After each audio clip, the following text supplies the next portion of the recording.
Today on the Matt Walsh Show, my film, What is a Woman, has been deemed dangerous hate speech and banned by a major internet platform. But how can it be hate speech to simply ask a question? We'll talk about that. Also, Memphis is terrorized by a mass shooter who had just been let out of prison yet again. A Democrat Senate candidate's absurdly racist rant is caught on tape. And Peppa Pig goes woke. We knew that was going to happen. It finally did. And with its latest edition, the Biden administration continues to resemble more of a traveling circus than a presidential administration. All of that and more today on The Matt Walsh Show.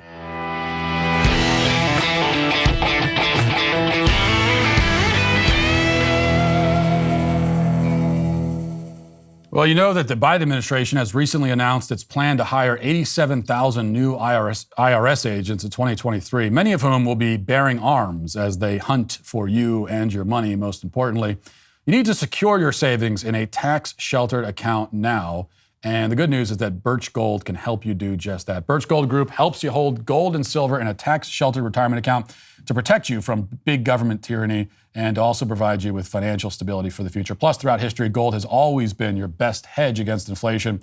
A diversified savings can protect you from downturns in the market. If you have a 401k or IRA that's underperforming, as so many people do right now, just text Walsh to 989898, and you can convert that into an IRA in precious metals right now. Birch Gold Group has an A+ rating with the Better Business Bureau, countless 5-star reviews, and thousands of satisfied customers, and you could be one of them. Text Walsh to 989898, and Birch Gold will send you a free information kit on diversifying into gold tax-free. Take the necessary steps to hedge against inflation today and protect your hard-earned money. Get your free info kit by texting Walsh to 989898 now.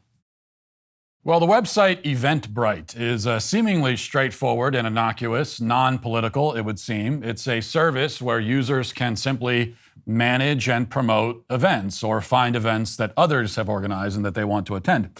As the website's Twitter bio puts it, Eventbrite is, quote, a global platform that allows anyone to create, share, find, and attend events that fuel their passions. Well, as it turns out, maybe not anyone, actually. Turning Point USA is planning a screening of my film, What is a Woman, which the screening is supposed to be this coming Tuesday, September 13th, at West Kentucky University. They had used Eventbrite's platform to promote the screening, but soon after posting the event to the site, they received an email informing them that the page had been removed for violating the company's hate speech policies. Now, reading from the Daily Wire report on this, it says, an email from the company said, quote, we encourage our organizers to express their views and gather for a chosen purpose, as long as it's done in a way that doesn't violate our legal terms. We do not permit events, content, or creators that promote or encourage hate, violence, or harassment towards others and or oneself.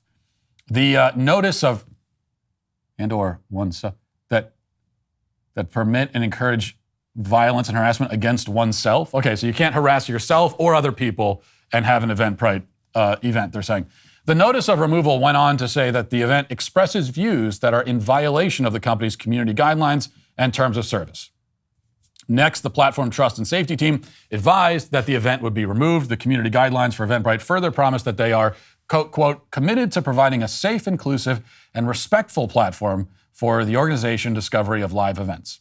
Specifically prohibited content includes hateful or dangerous content or events that discriminate against or threaten any societal group or encourage violence. The section specifies content cannot be hate speech, hateful ideologies, and hateful activities that incite, encourage, or engage in violence, intimidation, disparagement, harassment, or threats targeting an individual or group based on their actual or perceived race, ethnicity, religion, national origin, immigration status, gender identity, sexual orientation, disability, age, or veteran status. Now, of course, my film, which you know if you've seen it, and if you haven't seen it yet, go to whatisawoman.com and rectify that situation immediately. But you know that my film does none of those things. There is nothing in the film that could be remotely construed as incitement or as a call to violence. In fact, nearly the entire runtime consists of me simply walking around and asking people questions. That's almost the whole film. The film actually provides a platform to many trans people and many professionals in the so-called gender-affirming industry. I give them a platform. I give them a chance to speak. I put a camera in front of them. Now, the fact that those professionals embarrass themselves and collapse under the most basic line of questioning, it's not my fault.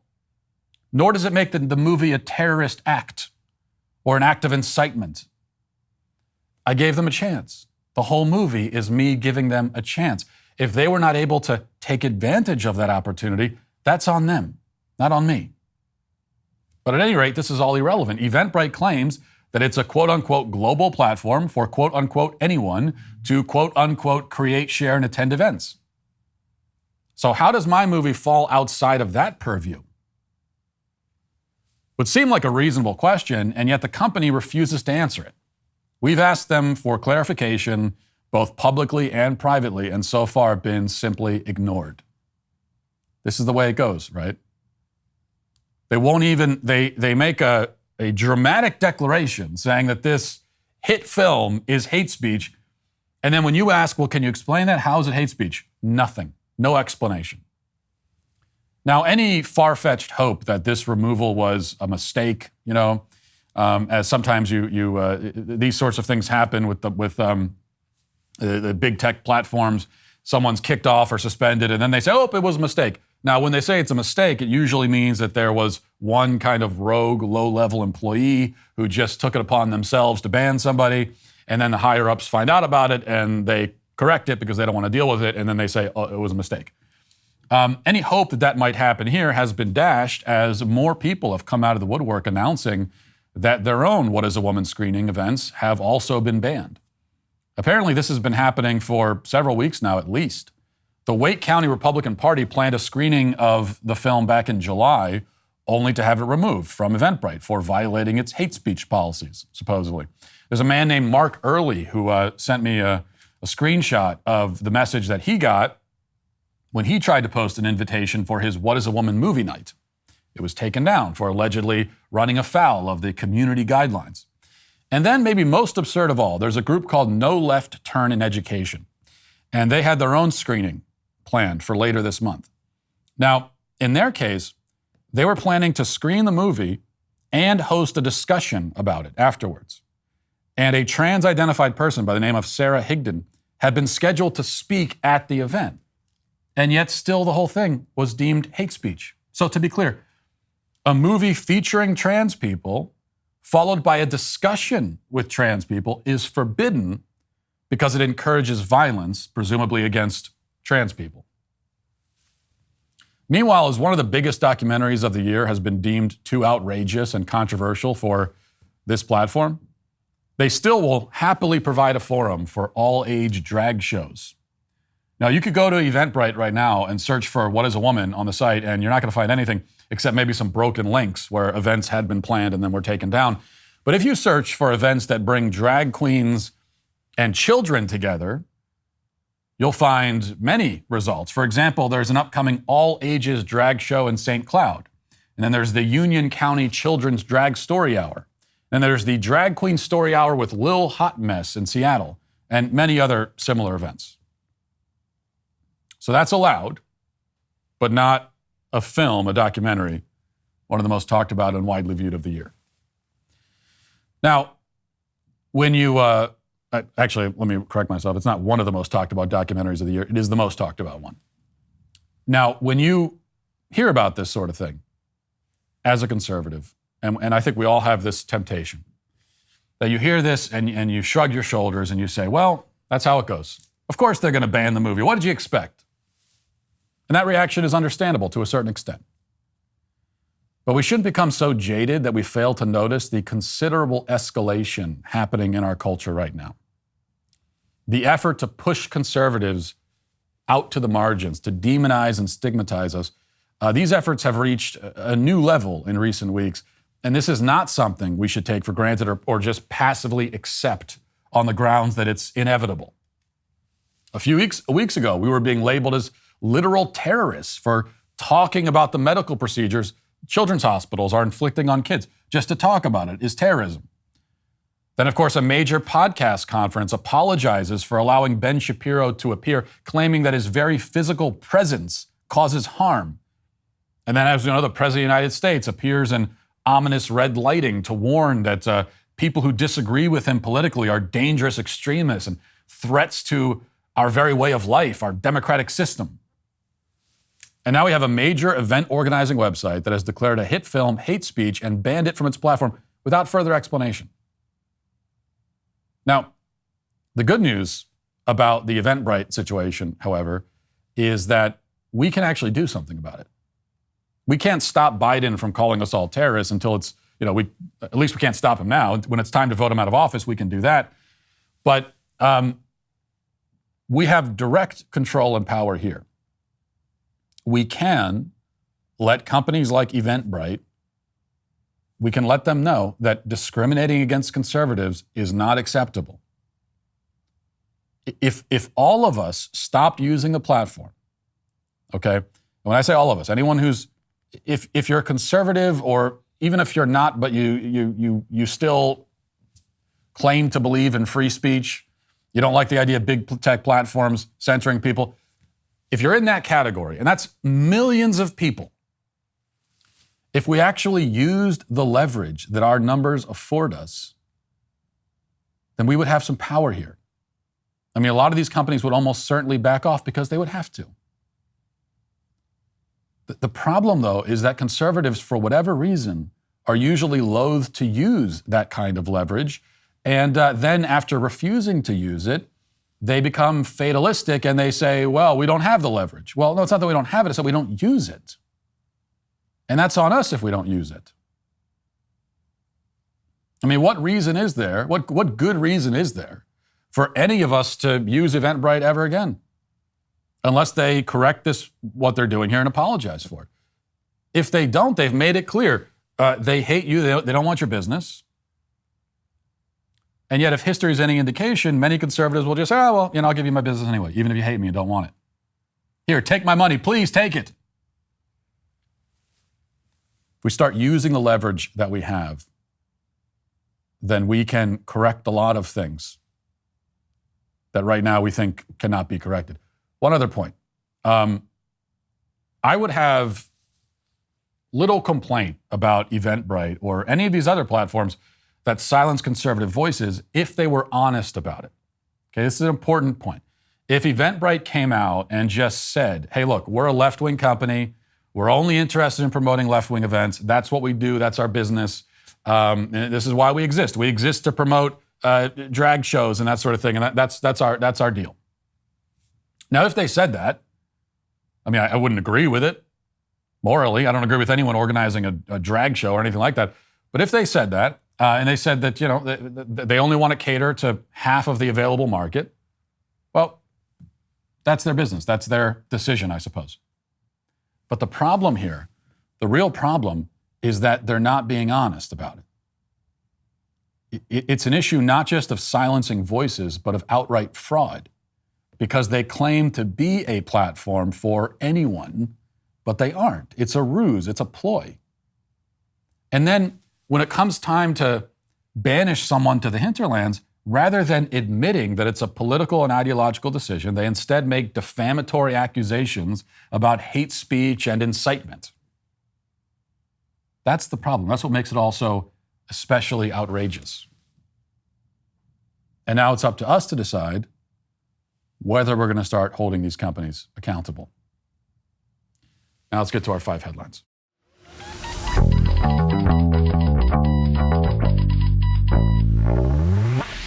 Well, and we talk about it on the show all the time, that the left has proclaimed an all-out war on childhood. Having a will in place, then, is the least you could do to protect your kids. There's so much else you could do, but this is a first step. A will gives you the power to decide who will raise your kids should something happen to you and your spouse. Without a will in place, then the state decides what to do with your kids, and you just have to decide if you can trust the state, and I think you know that you can't.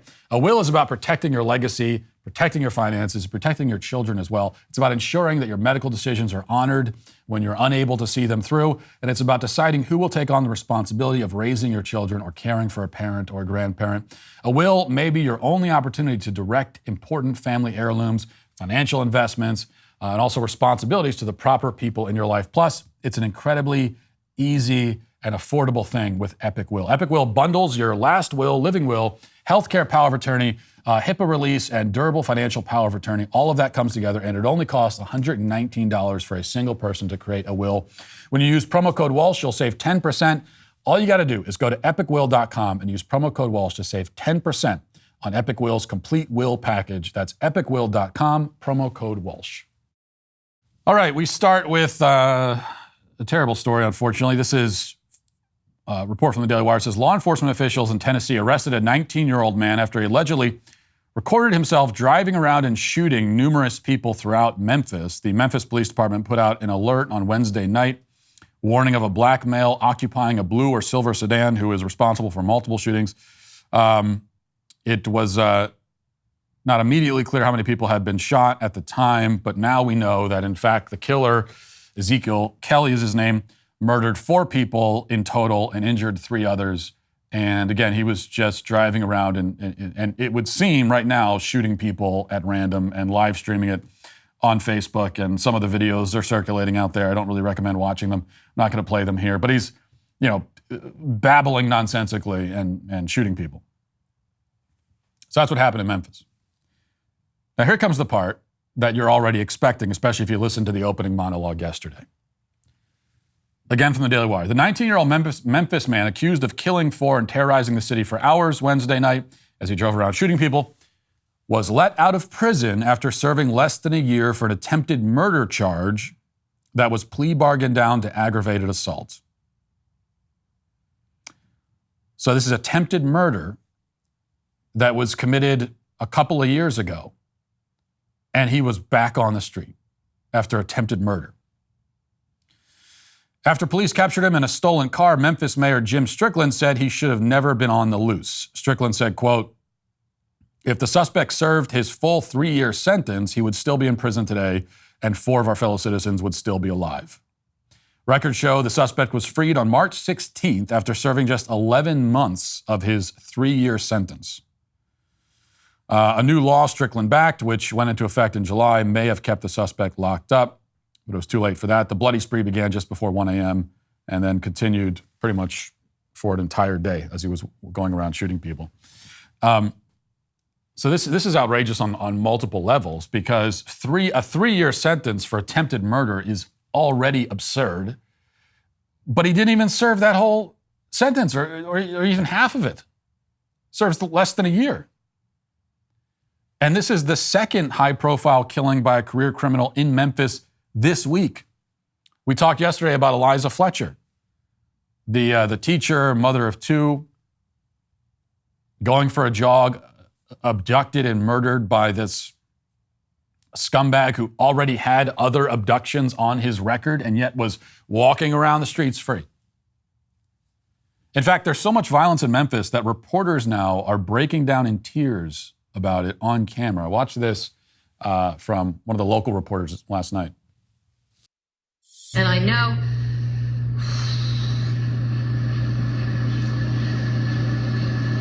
Memphis is tired right now. Yeah, I'm good. I'm with you all. Memphis is tired right now. The Eliza Fletcher kidnapping and abduction and murder. The other crimes we've had this year leading up to this. It's difficult right now. Bear with me. It's a very nerve-wracking night. Yeah, and understandable. We've seen reporters and people in media cry for ridiculous reasons, self-victimizing and all the rest of it. They're criticized by somebody on Twitter, Taylor Lorenz, crying about that. This, on the other hand, is an emotional display that is well justified. I mean, you're a reporter, first of all, so you're in the position of having to cover all these horrible things, and you also live in this city that's just plagued by violence. People are exhausted by it. Even those of us who don't live in these areas that are especially plagued by it, we're exhausted by it too. And there's a couple of points here. First of all, the current DA in Memphis is another Soros DA, right? District attorney, another lackey of Soros who's brought in there and is funded by Soros and is installed basically with the intention of creating more of this kind of thing. However, there was, I believe, a Republican district attorney before this one. There was a Republican district attorney that was in charge when this light sentence was passed down to begin with, which only goes to show what I said yesterday, which is that this is a Democrat and Republican problem. Now, the Democrats are the worst offenders, obviously. They're the ones driving the car here. But Republicans many of them are sitting happily in the passenger seat and going along with it. The idea that we need prison reform, which means letting criminals out of prison. The idea that there's a problem of over-incarceration. We hear this from Republicans too all the time. This thing, Tim Scott and others, you hear them talking about the over-incarceration problem. And they still will talk about that no matter how many of these incidents we witness. Somehow the problem is that there are still too many people in prison. So we've got a lot of violent people on the streets, and the solution offered by Democrats and many squished Republicans is let's put more of them, put more violent people on the street. Maybe the strategy is just to get, you've got violent people on the street, and then you put more violent people on the street, hoping that they'll kill the other violent ones, and maybe they'll just kill each other. I don't know if that's the strategy, but if it is, it doesn't work that way. Because the thing about these violent scumbags is that, yeah, they do tend to kill each other, but they're also cowards, and so they also like to victimize people who are defenseless and innocent. And there's an extra absurdity of letting people out of prison after committing violent crimes when you know that they're high risk. I mean, based on the recidivism rate already, which is 75%. So it's almost certain these people are going to end up back in prison after committing another crime. But it's not even just that, when you put a violent person in prison and then you let them out a few years later and they haven't gotten any better, and now they're going to commit the same crimes they were committing before. It's actually, they're going to be worse. Okay, so when you send someone to prison, they're going to come out on the other end most of the time worse. Because for all the talk about rehabilitation, and I reject the notion that rehabilitation is the primary purpose of prison. Prison exists to segregate violent and dangerous people from society, to protect innocent people, and it exists to punish bad people. It's justice, it's punishment, it's segregation and punishment. That's why prison exists. Now, if you can also add in some attempts at rehabilitation, especially if someone does have a sentence where they're going to end up back on the street eventually, then fine. But that's not the primary point. But that doesn't even happen. They don't even try to do that. So they throw these people in a prison cell, put them in an environment with a bunch of other violent sociopaths, and let them kind of marinate in that for a few years, and then dump them right back on the street. They're going to be worse, which is why in the Eliza Fletcher case, the scumbag there, he went to jail for kidnapping and robbing somebody, and then he's let out, and then he kidnaps and kills someone. So he's worse than he was before. And then we have this guy, whatever his name is, Ezekiel Kelly. He goes to prison for attempted murder, and he hangs out in that environment, and then he comes out on the other end, and now he's committing actual murder. Why is that happening? Well, because people tend to get worse. When you have a violent sociopath and you put them in an environment with other violent sociopaths, most of the time, they're not going to magically get better. They're only going to get worse, which is all the more reason to just keep them there. Let's see, Project Veritas has another quite damning undercover video, or it should be damning anyway. This is of North Carolina State Representative Crystal Matthews, who's running for the Senate in North Carolina. And here she is on tape revealing her true feelings about her white constituents, and it might be a little bit hard to hear if you're listening to the audio, but we'll go through some of this. Go ahead and play it. My district is heavily Republican, and it's heavily white. Wow. I'm not a stranger to white people. I'm from a mostly white town. Yeah. And let me tell you one thing. You got to know who you're dealing with. Like, you got to treat them like shit. Like, I mean, that's the only way to respect you. Like, I keep them right here, like under my thumb. Like, that's where I keep them. Like, you have to. Like, otherwise, they get out of control like kids. Okay, let's pause it there for a second. If you are listening to the audio version, I just want to get you up to speed in case you can't quite tell what's being said here. So this is Crystal Matthews, the South Carolina State Representative, who is black, and she's talking about, very explicitly talking about about white people, white constituents, and she says that they get out of control and you have to treat them like children. And then she also says you have to treat them like pieces of S. Now, it's very interesting. I hope she doesn't have kids of her own, but if she does, maybe there should be a visit from the CPS because she puts those two together. You treat them like children, which means treating them like pieces of S. Whatever that says about her parenting skills, it certainly says that she is a raging, unapologetic bigot. Let's keep playing some of this. So, like for me, all these other people are tiptoeing around them, and I'm like, no, that's some white shit. I ain't doing that. They'd be like, well, I'm just going to say it's some white shit. Yeah. And that was my problem with Bernie, because he was talking to an all-black crowd, and he was afraid to say black shit. I said, if I'm talking to an all-black crowd, I'm going to say black shit. Yeah. Now, if you don't like it, you get your white ass up and leave. Okay. So that was Crystal Matthews. Now, she has, I just went and checked again to see if she's addressed this at all.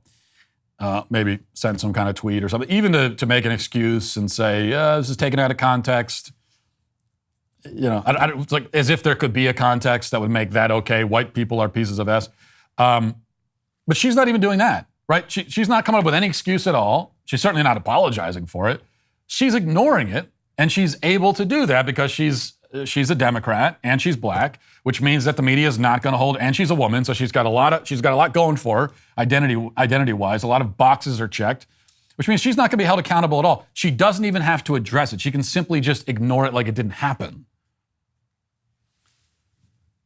Now, it doesn't need to be said, but I'll say it anyway, that if this were to happen in the reverse, I mean, can you imagine a white politician caught on tape talking about her black constituents and saying, you have to control them like children and treat them like pieces of crap? That would be, I mean, that's not the end of your political career. That is the end of your life. Your life is over. You're out of office. You're going to get impeached. You're not going to certainly be elected in any other race that you run in. You're not going to get any other job. And probably there's going to be a FBI investigation. This will become a hate crime situation. They'd be coming up with criminal charges for you. And we all know that, right? We know that if it was a white person, that's what would happen. And yet in this case, there is no reaction at all. The media ignores it, no response, no apology, no backlash of any kind.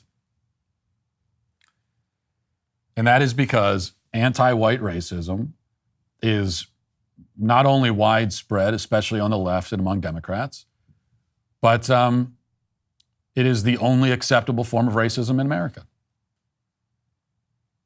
It's not just acceptable, it's considered laudable. You know what? This is not going to hurt her chances in the election. Yeah, I don't know what her chances are outside of this, what the polling data shows, but this isn't going to matter. This is going to have no effect at all.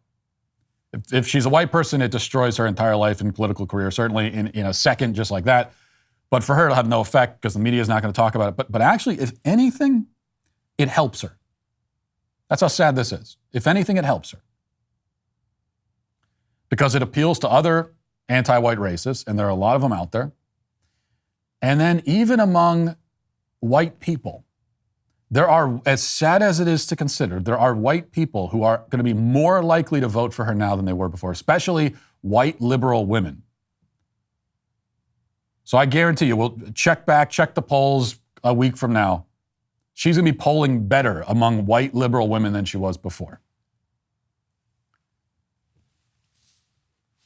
White liberal women, they'll watch that and they're like in ecstasy, practically orgasmic ecstasy, listening to a black woman say that they're all pieces of garbage. They can't get enough of that. Because it's an opportunity to virtue signal. by nodding along and clapping and saying amen. And also these people, they've self-loathing. They've been conditioned to be self-loathing. They really do hate themselves. And so if they're treated like garbage, as Crystal Matthews says should happen, then they're into it. They like it. All right. Speaking of no accountability, this is from Axios. It says just listen to the wording here. You got to love this. A slip-up by social media giant Snap allowed leading Democratic campaigns and party committees to unwittingly tap into a vast repository of Republican voter data to hone their midterm ads. Axios has learned. It was a slip-up.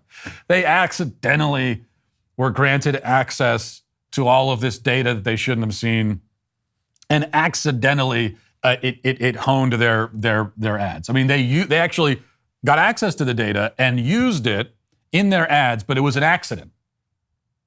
They were walking along and they tripped in a puddle, and next thing you know, they had their midterm ads, which they had designed based on data that they were illegally accessing, all by accident. That can happen if you're a Democrat, right? You're walking along and you slip and trip into a puddle of illegal data that you shouldn't be seeing. There's no indication that Snap was aware of or facilitated that data sharing. Well, of course not. Of course not. And the company said it's taking steps to rectify the oversight. But the blunder underscores the sensitivity surrounding reams of voter data that have become a highly valuable political commodity. The Snap snafu impacted data maintained by both Republican and Democratic data firms, records show, though its use by political groups was significantly more prolific on the Democratic side. This is one of those you got to laugh so you don't cry situations. More of the double standards. If this is a Republican and Republicans are accessing this data and they're honing their midterm ads based on it, then this is a stolen election. This is the end of democracy. But if Democrats do it, it's a snafu. It's a mix-up. Oops, sorry about that. My bad. And the thing that offends me about this is how our intelligence is insulted. Now, the fact that Democrats are up to their usual dirty tricks, it doesn't surprise me. But don't insult my intelligence, much in the way that Eventbrite is insulting our intelligence, expecting us to buy this. Oh, it was just a mistake, that's all. This is from E! Online. It says, Penny Polar Bear is very excited to share about her parents. For the first time in its nearly 2-decade-long run, Peppa Pig has included a same-sex couple. The moment comes during the episode entitled Families, which aired on Britain's Channel 5 on September 6th. The short scene happens when Peppa's classmate, Penny Polar Bear, discusses her family during the school day. I'm Penny Polar Bear, she says, as she draws a photo of her two mothers in a dress. I live with my mommy and my other mommy. One mommy is a doctor, and one mommy cooks spaghetti. I love spaghetti. So this is quite a lot of celebrating happening on social media and in the media today, as Peppa Pig has now included a gay couple. Another one bites the dust. Another one goes woke. I can't say I'm surprised by it. I knew the day was going to come. It is especially upsetting for me because I have always found Peppa Pig to be one of the least objectionable, and by that I mean least annoying kids shows. Even taking the wokeness out of it completely, most kids shows are totally obnoxious and stupid, and I can't even be in the same room as them. Paw Patrol, that sort of thing. And also the animation is just ugly and lifeless, and everything about it is terrible. Peppa Pig I've always found to be, tolerable. It's got a little bit of a charm to it, and there are moments here and there, a little bit of sly kind of humor for the adults, and not much of that, but a little bit. But mostly, it's a seemingly nice kind of innocent show for kids. And I can be in the room while it's on without wanting to jump out of a window. But of course, I knew that eventually this would happen. It can't, anything that exists for kids, any kind of kid entertainment, kid content, eventually they'll get around to it, and now they have with Peppa Pig. Now, there are two moves that the left always pulls with these sorts of things, very familiar, and they're already pulling these moves here. In this case, where they say to any critics, like anyone like myself who criticizes the inclusion of a gay subplot on Peppa Pig, what they'll say to us is, number one, why do you care so much? Why do you care? Why do you make such a big deal out of it? And then the other thing they'll say is that this isn't political. There's no agenda here. It's just they're just showing that gay people exist. Well, neither of those narratives are going to hold in this case because of this. Continuing with the E-Online story, says, the inclusive storyline has been a long time coming. In 2019, a petition called for the show to feature same-sex couples so children at, quote, an impressionable age can be educated on them. Right, because this is what you want when you have your 4-year-old watching Peppa Pig. You want her to be educated on same-sex couples, rather than being educated on, 1, 2, 3, ABC, that sort of thing. No, you want them to be educated about sexuality, says the petition. It went on, the petition did, excluding same-sex families will teach children that only families with either a single parent or two parents of different sexes are normal. This means that children of same-sex parents may feel alienated by Peppa Pig and that other children may be more likely to bully them simply through ignorance. Well, except that, first of all, single-parent households and different sex two-parent households are the normal. Those are the normal households. Just like statistically, it's just a fact that those are the normal arrangements in our society and, in fact, in the whole history of human civilization. That's a statistical reality. But the fact that there was a petition, okay, so you're petitioning, and I think there was like 30,000 plus signatures on this, of people on the left petitioning for lesbian characters in Peppa Pig. The fact that there's a petition means that no, you can't hit us with the why do you care so much? You obviously care quite a bit. You petitioned for it. You care so much about the sexuality of cartoon characters in preschooler shows that you had a petition for it. And we also know that the characters are not being included just because that's the story that the people who make the show want to tell. They're doing it in response to a political petition. So if you're on the left, you obviously care about this, and it is a political, ideological move. That's an absolute fact, given that it arises as a result of a petition. And now, parents just have to decide, do you want your kids watching shows that are, where the plots are created based on left-wing petitions? The answer for me is certainly no. And we're rapidly getting to the point where there are just no shows at all that my kids can watch, and maybe that's not such a bad thing, because there are other things to do than watch TV. All right, speaking of, we're going to stay in the realm of television here. This is from The Hollywood Reporter. Here's the headline. It says, Rings of Power cast slam racist threats against performers. Middle Earth is not all white. So they're claiming that there have been racist threats by fans, by people in the audience, because some of the characters in this new Lord of the Rings series are black. There are threats. They're saying that in the headline. And so you go to the body of the article, and you may expect that maybe they'll provide some evidence of these threats. Like, what do you mean by threats? Are there pitchfork mobs showing up at these people's houses? Are they sending actual death threats? Like, we're going to kill you because this character is the wrong race according to us? Is that actually happening? Well, here's what the article says. The cast of Prime Video's The Lord of the Rings, The Rings of Power is united in speaking out about racist threats that performers from the show have apparently faced. Apparently. A message posted to the project's Twitter account Wednesday strongly condemned racist reactions to the series' cast members of color. The statement emphasized that despite online criticism to the contrary, author J.R.R. Tolkien created a multicultural world in which individuals from different backgrounds and races could join forces for good. Quote, we, the cast of The Rings of Power, stand together in absolute solidarity and against the relentless racism, threats, harassment, and abuse some of our castmates of color are being subjected to on a daily basis. We refuse to ignore it or tolerate it. The message continued, J.R.R. Tolkien created a world which by definition is multicultural. a world in which free peoples from different races and cultures join together in fellowship to defeat the forces of evil. We see how they're retconning, right, Lord of the Rings. And now all of a sudden now, Lord of the Rings was a story of multiculturalism. It was actually a story all about diversity, inclusion, and equity.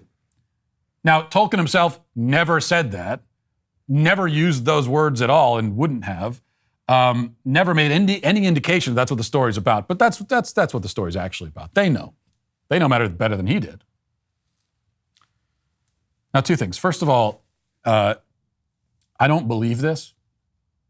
Okay, so I'm calling BS on this. I don't believe there have been any threats at all. And the reason I don't think there have been any threats because if there have, we would see them. They would show us. Okay, they're not getting death threats because of the race of the characters in the show. That's just not happening. I invite them to prove me wrong, but I don't believe it, and I have no reason to believe it. And as far as racist harassment and criticism, that's not really happening either. You can go online. We talked about this yesterday. You can go online, go to Rotten Tomatoes. You can go to where the fans are talking about this, and they are criticizing the show, but the criticisms are almost entirely centered around the fact that, according to many fans, the show is boring. They don't like the script. That's what it's about.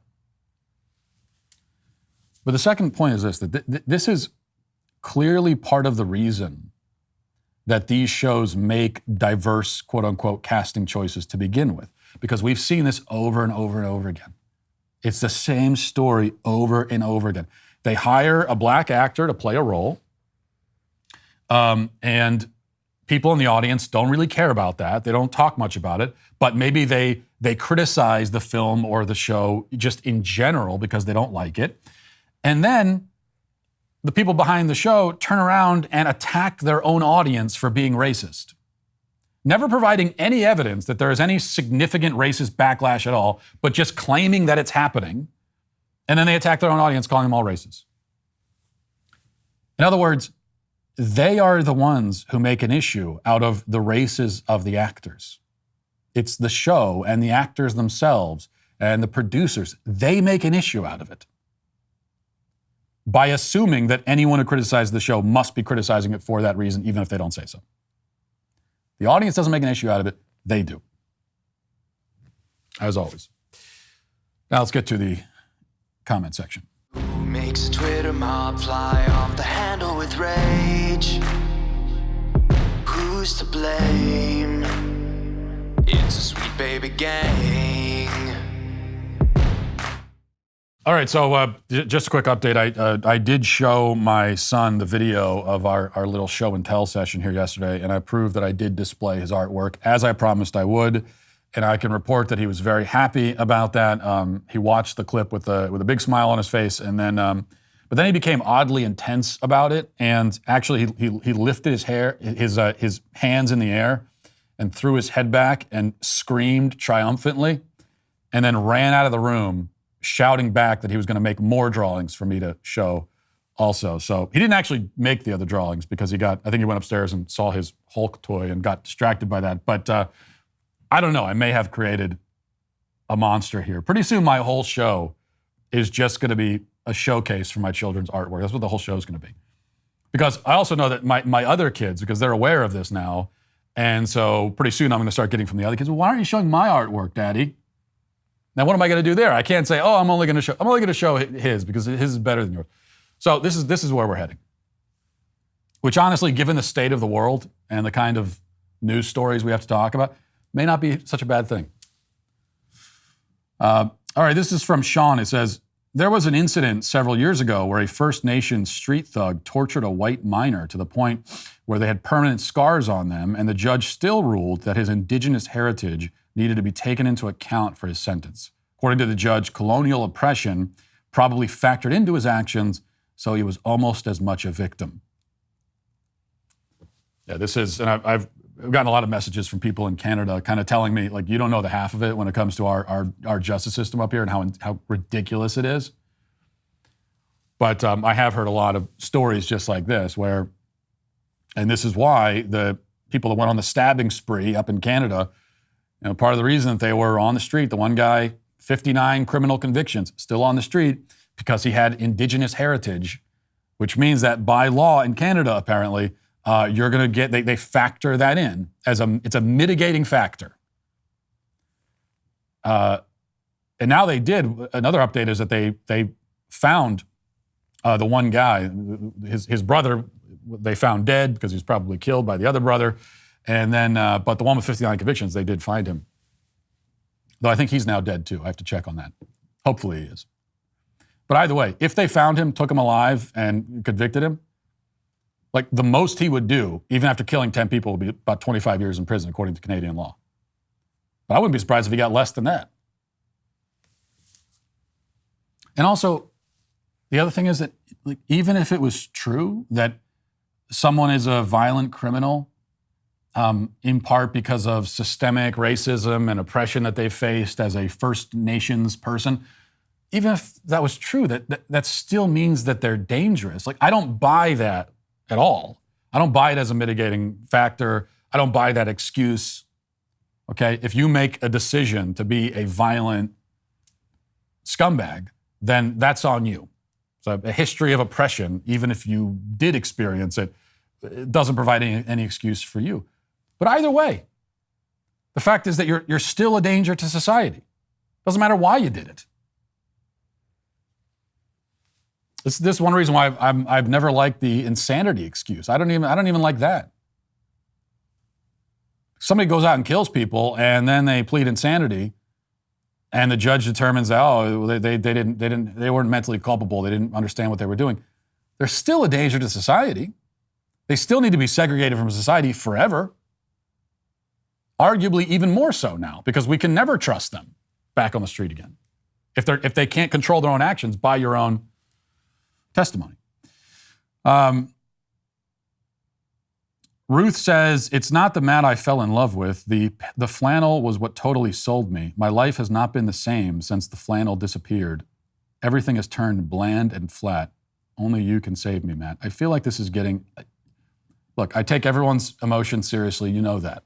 I would never be dismissive of anybody's emotions. That's not what I'm all about. But I do feel like this is getting maybe a little bit melodramatic. I don't know. Chris Sharp says, according to our justice system, it's better that 1,000 guilty men roam free than one guilty man be locked up. That is how they, But even this is an excuse that we're often given for why we have to get rid of the death penalty. They say that it's better to have 1,000 guilty men go free than to accidentally execute one innocent person. I'm not totally sure I actually buy that, if that's true or not. I certainly think that's an argument that needs to be defended, and it often is not defended. It's just stated like it's self-evident. Because the problem is that, to execute an innocent man is a terrible injustice. But there are consequences to letting the guilty men go free. It means that other innocent people are going to be killed. Graham says, serving 20 years of 24 years is significant, to be fair. That's over 83%. That's higher than normal for most offenders. But why wouldn't he serve the entire term? Okay, the guy that ended up killing Eliza Fletcher, he did serve. He went to jail in 2000, got out in 2020, I think it was. But why would they cut his sentence short at all? Armed robbery and kidnapping. I mean, why wasn't he given life in prison, I think is the first question. But, 83% of the sentence. Why not 100%? That's never justified, and the thing is the parole boards are never held accountable for this, and they never have to explain anything. Lack of accountability is the theme here on the show. Well, another long week is slipping by without bringing home my giant walrus. Morale is low, outlook is grim. This has dragged on for years now, it feels like. In addition, it has come to my attention that the Johnny the Walrus plushie is officially one of the fastest selling items we've ever offered in the Daily Wire shop. So everyone else is getting their walrus. I still have not, but I'm glad that you all are getting yours. While I take solace in the fact that so many of my sweet babies are receiving their own, I also realize that I've found myself in the precarious situation in which my walrus's captors have discovered the monetization of my suffering is incredibly lucrative for them, which I'm a little bit worried about where that goes in the future. In any case, go to dailywire.com/shop right now to take one of your very own adorable Johnny the Walrus plushies home today. Also, like most of you know, last month I released the 1,000th episode of the Matt Walsh Show. 1,000 episodes is it's a massive milestone in my career, but it's also just the beginning. If you want to see one of the most important things I've ever done in my lifetime, you have to check out my documentary, What is a Woman? You might not be able to find it on Eventbrite, but you can find it at whatisawoman.com. It has more than 5,000 audience ratings on Rotten Tomatoes and even 5 reviews from critics who were brave enough to touch it. Just 5 versus 5,000, kind of pathetic, but at least they said something about it. Just in the month after we released What is a Woman, the Daily Wire gained more members than at any other time in our history. It's the most successful thing we've ever done as a company, and I think one of the most important as well. It just goes to show that if you make something worth watching, unlike most Hollywood films, people will watch in droves. If you haven't seen it yet, go to whatisawoman.com to watch it right now. That's whatisawoman.com today. Now let's get to our daily cancellation. Yesterday, the Biden administration's new monkeypox coordinator addressed the media to provide an update on the fight against monkeypox. Now, when you hear the phrase monkeypox coordinator, your first reaction is probably to laugh because it sounds funny, and that's totally understandable. It does sound funny. Your second reaction is probably to wonder why we need a special coordinator for fighting monkeypox. As of last week, over several months of dealing with the outbreak, the United States has seen one, yes, precisely one monkeypox-related death. So this is not an especially serious disease. It's not especially widespread. It's not especially lethal. And most importantly, it's not all that easy to catch. We don't need any special coordination here. We don't need anyone to help us strategize how to avoid monkeypox. All we need to do is refrain from attending gay orgies or other similar events. And if you do that, if you refrain from attending those kinds of events, already your chance of emerging from this outbreak unscathed and unpoxed will have risen dramatically. Be that as it may, the White House has decided to make this a special priority anyway, and I imagine they're making it a priority partly because it's a disease that almost exclusively impacts the administration's most favored group, and also partly because the disease is such a non-issue for most people and so comparatively mild even for most of the people who do contract it, that it allows the administration to claim victory without even really doing anything. It's sort of like if they created an asteroid response team and then took credit for every day that goes by without us all being obliterated by a giant rock from outer space. That's kind of the idea. There are many political reasons why this position exists and was filled by a man named Dmitry Daskalakis, who had this to say yesterday at the press conference. So I think, this virus transmits through very close skin-to-skin physical contact, often in the setting of sexual exposure. But there are other mechanisms for its transmission, including if you touch objects that individuals who've had monkeypox touch, or if you have prolonged exposure to respiratory droplets. With that said, signaling to people who are in the gay, bisexual, other men who have sex with men communities, and also transgender people who have sex with men, that it's really important to have awareness that it's circulating in the community is really a critical part of the messaging, while not generating inordinate concern and really focusing on the infection as linked to an identity. So it's just an infection. It's not linked to an identity. It just happens to be in the social network. Yes, you heard that right. The monkeypox strategist is concerned about people who are in the gay / bisexual / other men who have sex with men communities. And he needed to include that last category to encompass all of the men who have sex with men but are not gay. Now, it's very important, just as we don't want to forget about all of the people who eat meat but are vegetarian, or those who fly planes but are not pilots, or those who gather in groups of 2 and 2 but not 4. I mean, this is all very important. Yet the point about Daskalakis that is getting most people's attention is that he apparently got this job at the White House after dabbling in the world of gay bondage gear modeling. There's a photo that's gone viral of Daskalakis posing with his shirt open, revealing a leather harness underneath. Now, Tom Elliott over at Grabian dug up other photos of Colonel Monkeypox in various states of undress and donning various leather get-ups. I'll spare you the visuals, but you can't help but notice a pattern here. After all, this guy joins an administration that also includes Rachel Levine, who's the trans health secretary, also passionate advocate of child sterilization and castration. then we can't forget about Sam Brinton, who's the Department of Energy official and dog fetishist who also enjoys posing in leather online, and except in this case, dressed as a dog, he doesn't dress as a dog. He's groping other men who dress as dogs.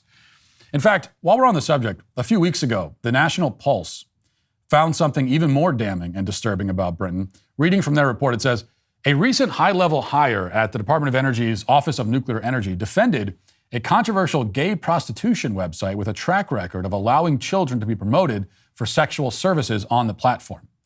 This can all be revealed by the National Pulse. In an article published on September 15th on the pro-LGBT plus website Advocate, Biden's latest top nuclear hire dives into a defense of the rentboy.com website, which shuttered following an August 2015 illegal prostitution raid. Rent boy is a colloquial term for young men who have sex with older men in exchange for money, often under dubious circumstances. The article followed Department of Homeland Security officials raiding Rent boy's Manhattan offices and arresting Chief Executive Jeffrey Horant and 6 employees on charges of promoting prostitution. The following year, the CEO of the site, which connected male prostitutes and escorts with potential clients, was indicted on a charge of promoting prostitution, which he ultimately pleaded guilty to. The U.S. District Court of the Eastern District of New York's indictment also revealed the site's negligence regarding underage sex work, particularly across Asia. It detailed how Rent Boy employees described the age verification process as a gray area, as they did not always remove advertisements when the advertisers failed to provide identification. Now, in spite of all this, Brinton, who, again, now works in the Biden administration, steadfastly defended the underage prostitution site, writing, quote, sex work disproportionately affects the LGBT community. Transgender people engage in sex work at a rate 10 times that of cisgender women, and many LGBT youth engage in sex work just to survive. A 2013 Center for American Progress report suggests that LGBT youth are more than 3 times as likely to have engaged in survival sex. That's what they call it now. The dissolution of Rent Boy is more dangerous than the website ever was. The Rent Boys weren't harming anyone, but now these young men might have to return to communities and homes which have rejected who they are. And that's when the real danger begins. Yes, the real danger begins when kids are rescued from prostitution, Brinton claims. This is about the sort of ethical insight we might expect from a man with a fetish for dogs, I guess. So what does it say that these are the sorts of people being put in the White House? Well, it says, of course, that we're in our late-stage empire phase as a country. It says that we're the laughingstock of the world. It says that we, at this point, are basically begging for China to invade and conquer us, which I'm increasingly convinced they could do with relative ease, but they may judge it not worth the effort, given that we're already economically enslaved to them anyway, so what's the point? It also says that the Biden administration is obviously not focused on solving any of the problems that Americans are dealing with in the real world. They're too busy scouring gay fetish forums for their next hire. And it says something else too. This is maybe the most important point. It says that the left is no longer interested in making any effort to mask their depravity and extremism and degeneracy. They're now putting it on full display for all of us to see. And while that's quite disturbing to have to witness, and it's also a scary thing that these people are in charge of the country, it's also good that they're putting it out there for us to see now and giving us a choice to make. Is this what we want? Do we want people running the country who, engage in dog fetishism? Because that's what the left is. That's what the left has been for many years. The difference is that now they're out in the open about it. Yet, even still, I must say that the Monkeypox coordinator is today canceled. And we will leave it there for this portion of the show as we move over to the members block. And we hope to see you there. If we don't, talk to you tomorrow. Godspeed.